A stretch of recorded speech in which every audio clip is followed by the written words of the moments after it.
Hi guys, this is Britt Hartley. I'm an atheist spiritual director, and to be honest, I'm still finding my voice on YouTube. I'm still trying to figure out what I want to talk about here and how I want to do it. And today I'm going to try something new.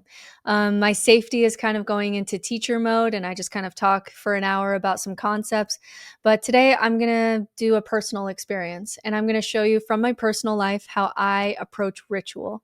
And that feels a little bit vulnerable because this is the internet, and I've gotten comments on every aspect of my body or every word that I've ever said. And so it can feel kind of vulnerable, but I don't want it to seem like I just sit here in my she shed and just make fun of religion and critique all its problems. There's beautiful ways to play with the things that we do in religion. And so today, kind of without a transcript, without really teaching you anything, I'm just going to let you into an experience that I had now about 2 weeks ago for my 40th birthday. So to set the scene here, I'm turning 40 and I started to really think about how I wanted to celebrate this. And I like ritual and I like symbolism. And so I wanted to say, if I could give myself permission to take a selfish and do something that I wanted to do, what would that be?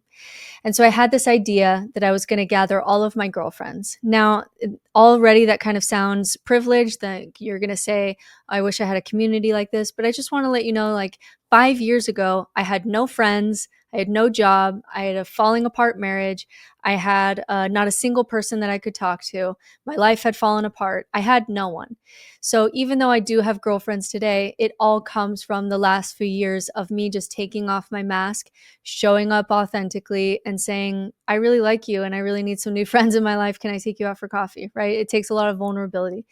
But I've been able to do that the past few years and have a good group of girlfriends. So I gather them and I just give myself permission to create something, right? Like I want to create something. Let's do something.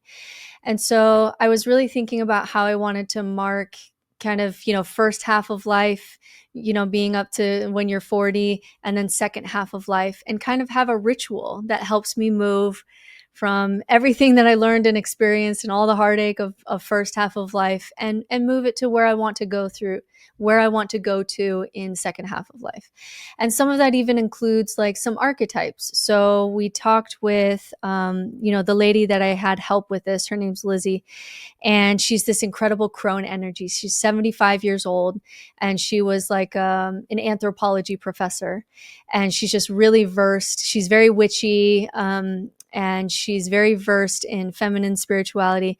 And I kind of asked her, will you help me create this experience? And so we started talking about archetypes, that when we were young, kind of the archetype for a woman is the maiden. And the maiden is like the image that comes to mind for me is Sleeping Beauty in Disney. She's 16 years old. She's innocent. She's valuable because she's a prize, right? This is the maiden. And she's naive, and kind of her strength is her naivety, really. And that's early life.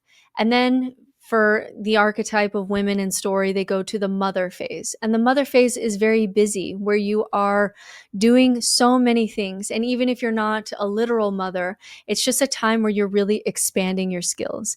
And the best example of this for me, and again, I'm a mom, so I'm just going to use Disney examples, is the mom in The Emperor's New Groove. And she's pregnant, she's got 2 kids, but she's so competent, right? Like she's fighting bad guys and she's cooking and she's cleaning and she's parenting the kids. And it's just a very expansive season where you are expanding in all of your gifts. And then there's this archetype of the crone. And the crone is usually alone. Like she's usually doesn't have like a male counterpart because she's valuable for her. Like not what she does for others, but she's valuable for her and her wisdom. So this would be like Grandmother Willow in Pocahontas or Grandmother Tala in Moana. These are women kind of always at the edge of the wilderness. They're a little bit weird, but they have wisdom and they have healing power, and they have value not even in what they provide for others or in their innocence. They have value just in themselves, right? And the wisdom that they've earned in a lifetime. And so what I wanted to do for this 40th birthday experience is I wanted to gather all the women in my life, and instead of a birthday present, come and share a piece of wisdom that you wish that you would have known that when you were younger. And everybody came with something different, which I loved because everybody's kind of authenticity shown through. So some people would give their former self permission. I just wish I would have given myself permission. And one of my friends wrote a poem about how she really struggled with developing an identity. And that she developed this analogy where she kind of like shot her identity forward so that it would hit her in the back later on in life. And she could see that she was always there underneath all of her people pleasing. And then someone made a piece of art of me, of my face, where I was a saint, and she talked about what my work had meant to her. And there was a poem about, a lot of these were ex-Mormon women, so there was a poem about freeing yourself from garments and what that meant to her. And there were people who shared dreams. One of my best friends shared a dream. There was a quote from one woman read from Braiding Sweetgrass, and she was just weeping, just sharing her thoughts and her story. One woman wrote something along the lines of like, let them, right? Like, do your own thing, let them. And some women talked about how they wish they would have been more themselves and fought for themselves more, right? So everybody brought a piece of wisdom, something hard earned, some of it artistic, some of it poetic, some of it just their life. One woman memorized a poem, God bless her. And we all kind of just shared a piece of wisdom that we had earned as women. And then we built a fire and we burned a dress of a friend of mine who brought a costume of Glinda the Good Witch, who represented for us as ex-Mormon women kind of this pressure to be pink and perfect and popular and liked. And we burned it. And then someone gave me a bust of Joseph Smith. And I gave kind of a mini speech, as I am wont to do. And I gave this speech about how the first half of my life was really about the wisdom of men. I had this internal sense of patriarchy that men were logical and women were irrational and emotional. And some of that is like my own mother issues, and some of that is like studying in history and philosophy and theology, which is male dominated, and some of that's just patriarchal culture.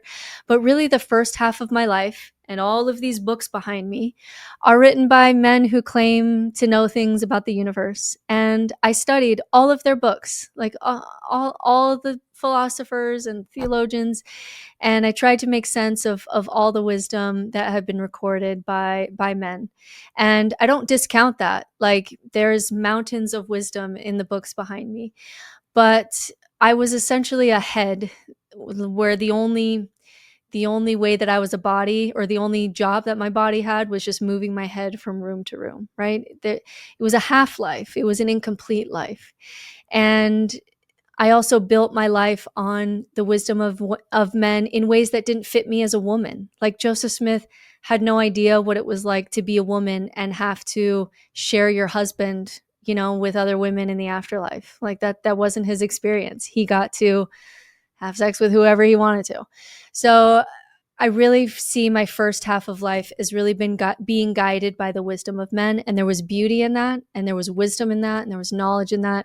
There was experience in that are sacred to me. And also, there was a lot of things that didn't fit me, that didn't fit my life, that didn't fit my life as a woman, and that missed the balance. And so I smashed this bust of Joseph Smith. We had a little dance because, he really effed up my life in some ways.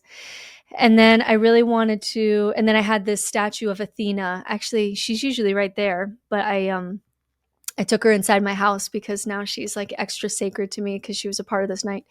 And I had this statue of Athena, and I really wanted to kind of devote the second half of my life to being the wisdom of women, because I searched for the meaning of life in all of these books of philosophy.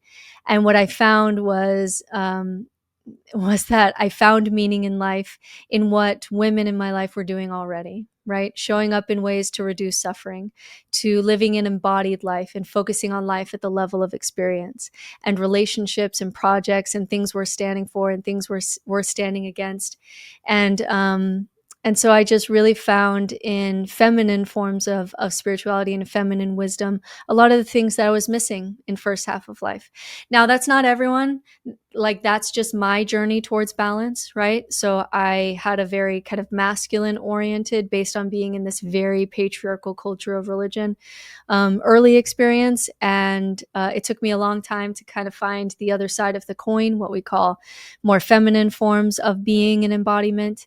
And but that's the theme of the heroine's journey, and that's a theme that we were working with that night too. And Lizzie, she taught us about archetype and story, and she taught us about the heroine's journey, because the end of the hero's journey is that the hero kills the dragon, gets the treasure, and takes it back to the community, right? And it's this story saying you need to face something hard, you need to gain something from this, and you need to bring it back in community. But the heroine's journey is different, and the heroine's journey is, there's a problem, you take on the masculine to solve the problem, and then you burn out, and there's an emptiness, and then there's a reconnection with the feminine, and there's a reconnection with the masculine. And the end of the heroine's journey, whether it's male or female, is that you get a balance between masculine and feminine. And again, I struggle with using these gendered terms, but what I mean by them is not anything related to genitalia, but just these traits that we've called masculine and these traits that we've called feminine, and that you can move more freely between these two, that you can be strong and action oriented and hyper rational and all these things that we've attributed to the masculine, but that you can also rest, you can also play, and you can also be creative, and there's also the intuitive, and there's feelings, and there's emotional intelligence, and there's relationality. And the end of the heroine's journey is a balance between the masculine and feminine. And so I was leaning into this. So at the beginning of this night, we're just chatting, and then everybody shares their piece of wisdom. I'm just bawling. It's one of the most sacred things I've ever experienced. And then Lizzie teaches us about, archetype and story, and the archetype of maiden to mother to crone, and inviting us to kind of embody more crone energy in our lives. And then it gets dark, and we go out to this field that kind of has like a Stonehenge. Like I said, she's quite witchy, which is fine. I love witchy people in my life that do it as a form of play or expression or ritual, not the ones that like try to convince me of whatever belief system that they're working under. And she's not one of those, which gives me full experience to feel safe to play with her. So we go out to this kind of Stonehenge that she's created, and we have this altar. And I put Athena on the altar to give us this nice kind of feminine wisdom archetype there. And then what we did is, again, this might be heretical to some people, but again, I'm just trying to be honest here. We reclaimed the sacrament, and we had bread and we had wine. And each of us in the circle blessed did a personal blessing of the bread and the wine as we passed it to the woman next to us. So one of my friends who was next to me, and I was kind of blessing the bread to give to her. I know that in her journey, she's really struggled with belonging to herself, belonging to the earth, belonging to others. And so because I knew that about her, I just blessed the bread that it would represent for her that the belonging that she's always been looking for outside of herself, that she'd be able to find within, right? And it's so touching. And then she takes the bread, and then she does it for the woman next to her. And then we were able to drink wine and, bless it for each other. And we also, Lizzie before this, she also gave this beautiful message about how this is a time where we are reclaiming this ritual, because we used to do the sacrament for the body of a man who had to, go through this thing, but then he was okay 3 days later. And instead, we're going to do this sacrament for our own bodies as women that break open as we bear children, that bleed out for more than 3 days when we have children, and the women who continue to die in childbirth, the women that put themselves, their bodies on an altar in order to bring life into this world, right? And so we dedicate this sacrament for the body of women and our own bodies, rather than externalizing it to the body of a man.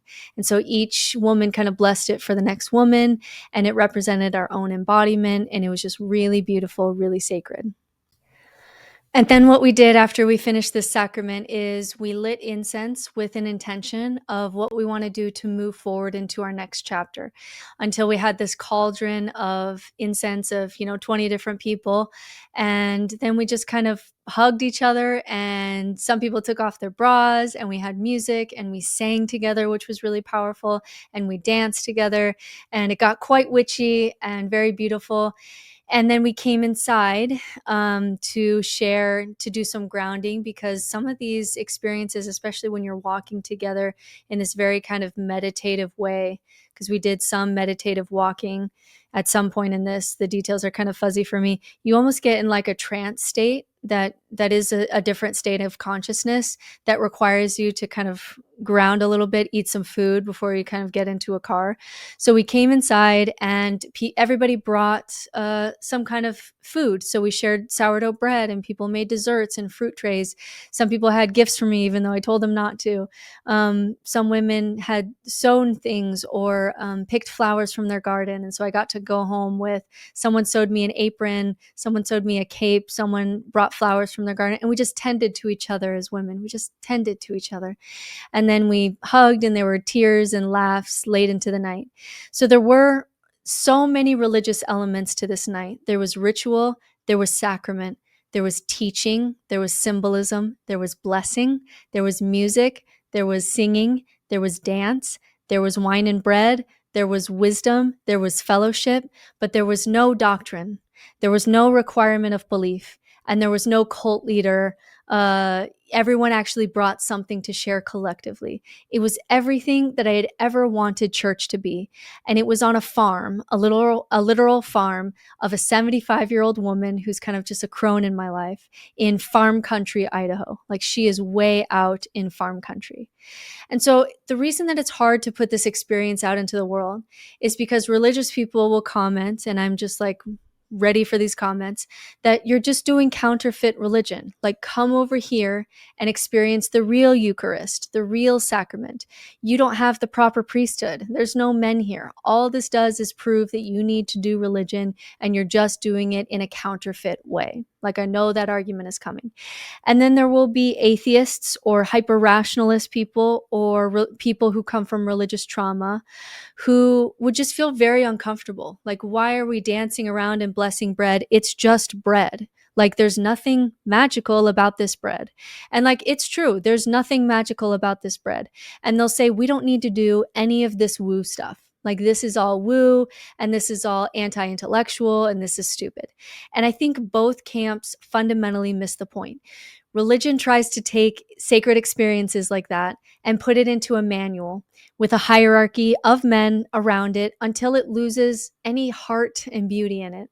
And atheists often, especially the ones that come from religious trauma, are so scared to be wrapped up into religion and are so guarded in these spaces. And that used to be me too. I had to do a lot of work with my own triggers to be able to do this in a playful way, that they will sometimes miss community, or they're missing out on ritual. There's science behind ritual. It genuinely, like, objectively in my body, it helped my mental state to have this night with women. And we can measure how women tend to other women and how that regulates our nervous system. And we can measure how rituals scientifically help you to process emotions in your body. And that there's deep reasons for things like rites of passage that we've done for thousands and thousands of years to help the brain go from one season of life to the next. And we've developed these rituals that we've lost to be able to help the brain be able to kind of differentiate, this is where I've been and this is where I'm going, right? And I also got to experience an early funeral. I hope that I get to have a death party before I die, where I have my funeral before I die. But if I don't, I got to experience one night where people could tell me the things that I've done or things that I've said that have helped them in some way. And we could laugh together and we could cry together, and I could give them a big hug and tell them how much I mean to them. And so even if I just get hit by a bus tomorrow, I got to experience one night where there was actual evidence that my life mattered, and that what I did mattered, and how I showed up in the world mattered. Even if I can't affect the whole world, I've had an effect on these 20 women or 40 women. I don't remember how many were there. And that was really meaningful. That was really meaningful to my sense of self and my meaning and my purpose and my story and my nervous system. And it helped me process a lot of the things that I want to leave behind in first half of life and move forward into second half of life. And I just kind of want to express that this is what I'm trying to do with no nonsense spirituality, is I want to hold on to the sacred. Because what happens in capitalism and what happens sometimes in Western society is that we take community and then we have people buy it back. This is something that Trevor Noah has said, that Western society and skepticism and science and capitalism, it will take away the beliefs that create these communities, and then essentially you have to buy back the community. And so what I want to do is, there is something lost when we lose community, when we lose ritual, when we lose awe and play and symbolism and wisdom and connection and dance and art. And when we lose the sacred, there is a tendency to fall into nihilism, because what is actually the point of going to work every day and coming home? And what is the point of going to work and coming home and then reading the news? Like reading the news this week. It's so overwhelming. It just screams, what's the goddamn point? And without religion, we are more likely to fall into political religions, into consumerism, into numbing behaviors, into nihilism, and even into suicide, because you get into that, what's the point? And honestly, political religions and unbridled capitalism are sometimes even more troubling than what religions can do. And so if we hold too tight to the idea that this wisdom is the only wisdom, this book is God's most favorite book, this is the only kind of religion that will save you, then you get all the abuse and the bureaucracy and patriarchy that comes with religion, yes, even Eastern religions. And then we miss the point. We miss what was beautiful about church, and now church is so boring. And in America, church is mostly now, your church is there to just support your political identity. That's all that it's doing. And it misses the soul of it, for lack of a better term, sorry.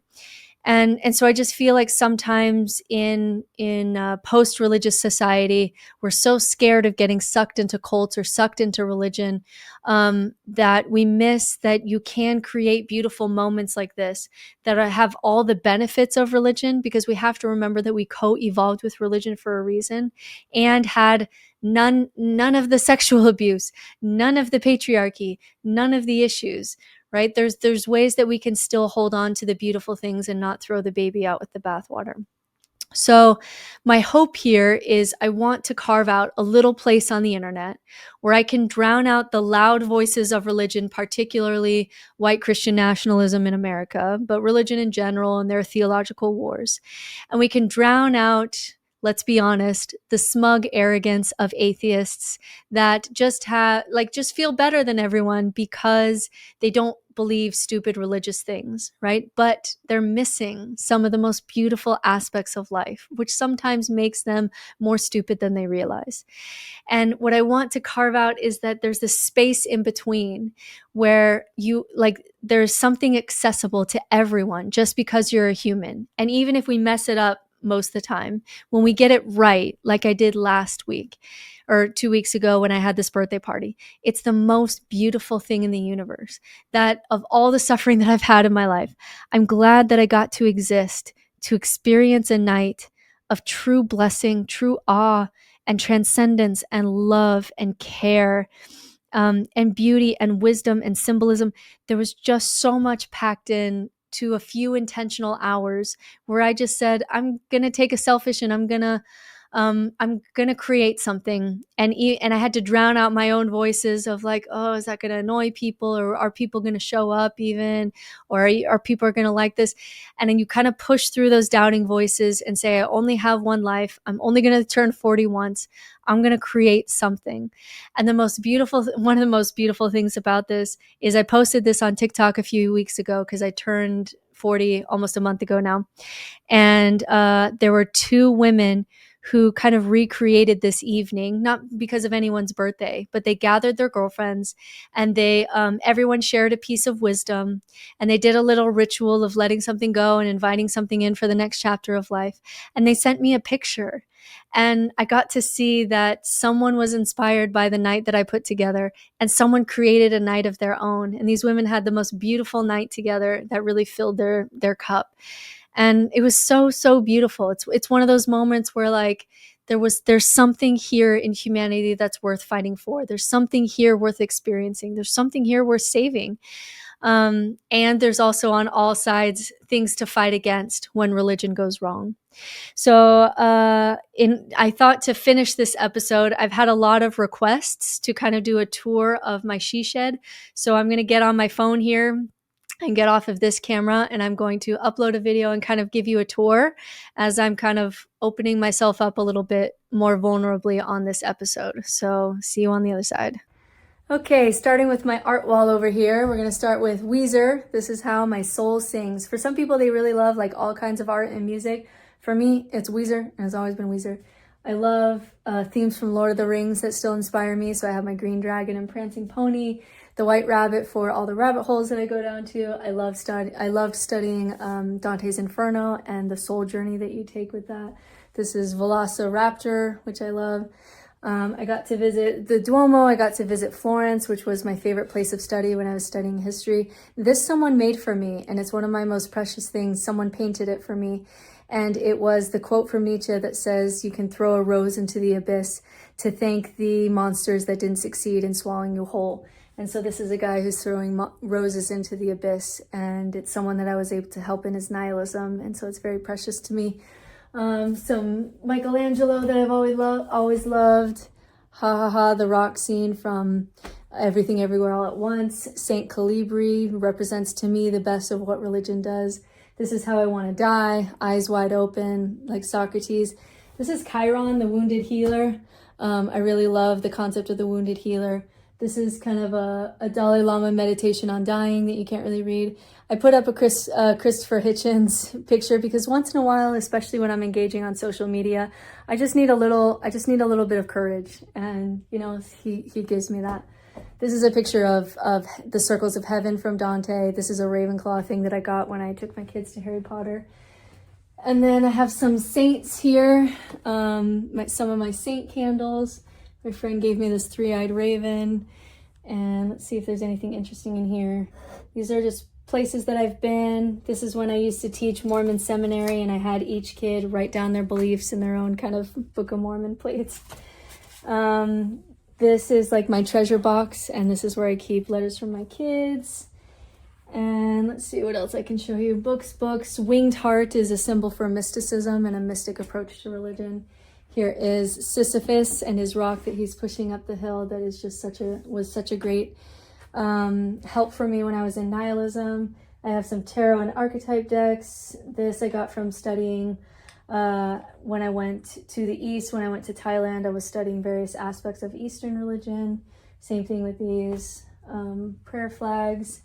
Some more heroes here, some Seinfeld characters, which to me just represents like Larry David's absurdism. Eowyn from Lord of the Rings, Hamilton, and books, blah, blah, blah. These are all the books that I read as a kid. I don't know if you guys had these, but I read every single one of these when I was a kid. And it was just a great education, even though it's abridged, to get all of these stories. Some archetypal stories. Oh no, I gotta fix that. A friend got me this in Germany. Let's see, sorting hat. Someone painted me this. It's Christ in the wilderness, because I love the concept of the wilderness. This is a cape that I sometimes use for witchy events. A hat from Mindy Gledhill, who's been part of my faith journey. This is the hero that someone painted of me that night, and I just like burst into tears. It's the sweetest thing. And yeah, some other random stuff. And over here, kind of where the magic happens here, but there's my three-eyed raven. And then I also love some of the themes of Star Wars, so I had some Star Wars here. And then I had to look up a quote the other day from one of my favorite books, Religion for Atheists. Here's my little spot on my chair. I have my meditation mats here. I'll sometimes sit on these, especially before I meet with a client. So I'm sure that made you totally like sick, but just wanted to show you my space a little bit. And this is my she shed where I do all of my work, and I try to find this small place on the internet where I get to hold on to sacred things, no nonsense required.